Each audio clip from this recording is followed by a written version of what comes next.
What's up, everybody? It's Ronnie Haskins. Today we're talking about negative equity. Do you think you owe more on your vehicle than what it's worth?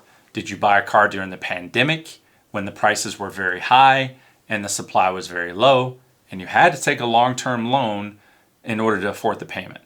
Now you're wondering, are you upside down and what do you do about it? Or you absolutely have been trying to trade your vehicle and you're completely upside down and you have no way of figuring that out. Well, today we've got a few solutions for you. We're going to go through them right now.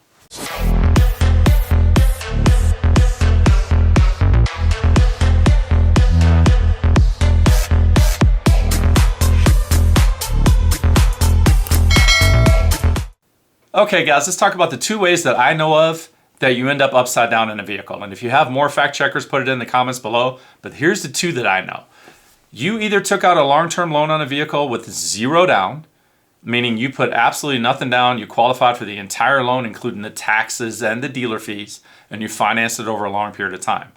Now some time has gone by, usually about 2 or 3 years, and the car's depreciated at a more rapid rate than you're able to pay it down. So you are now in a position where you owe more on the car than what its actual value is. That's the first way. The second way is that you had a trade-in. Let's say you owed $10,000 on your trade-in, and the car was worth $5,000.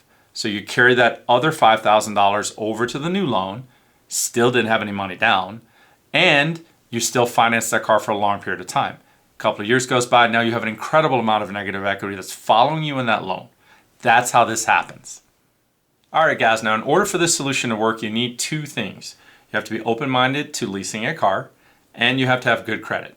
Now, for those that do not have a 700 plus credit score, a cosigner can work in the situation. I've actually done this with a cosigner and helped some people alleviate their negative equity and get it paid off in 3 years leasing a car. So how it works is this. We're gonna assess your trade-in. Let's say you're $5,000 upside down and you don't have the cash, there's no way for you to pay that down, but it's gotta go somewhere. You wanna trade that car off and get into a new one. That $5,000 is just staring at us, so we gotta do something with it. So we can add that money to the lease and pay that loan off.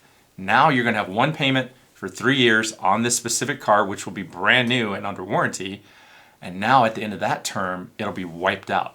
No negative equity. The only thing you have to do is make sure you set your lease up properly so that you can drive within the mileage parameters.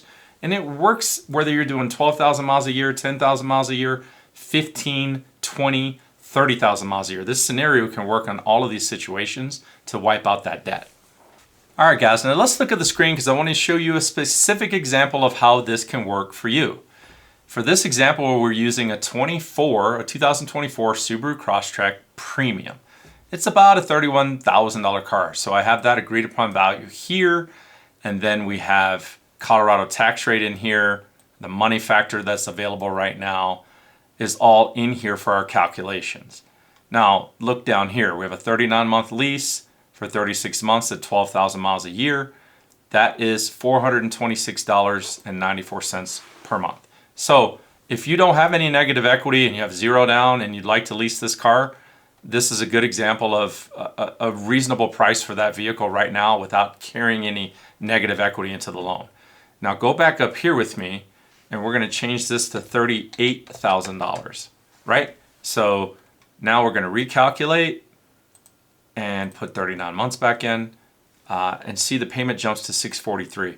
So it's about $200 a month to wipe out $7,000 in negative equity in 3 years. You don't need to do a lease to do this, but if you need another car and you're upside down and you're trying to do this, you can totally do this particular scenario.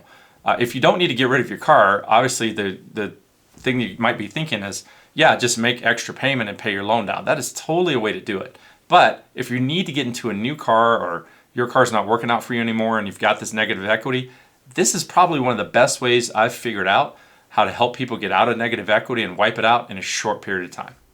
All right, guys, so I hope you like that. That's a solution that we've come up with to help multiple people get rid of negative equity in a short period of time and have better cars that are under warranty and will potentially last longer while they're making payments. So, you know, I know there's lots of ways for people to do this stuff. This is just one way. If you've got ideas, please share it with the community.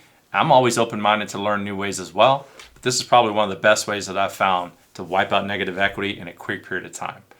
If you got questions, I'm always available. You can reach me at springsautosearch.com or give me a call. Have a great day, guys.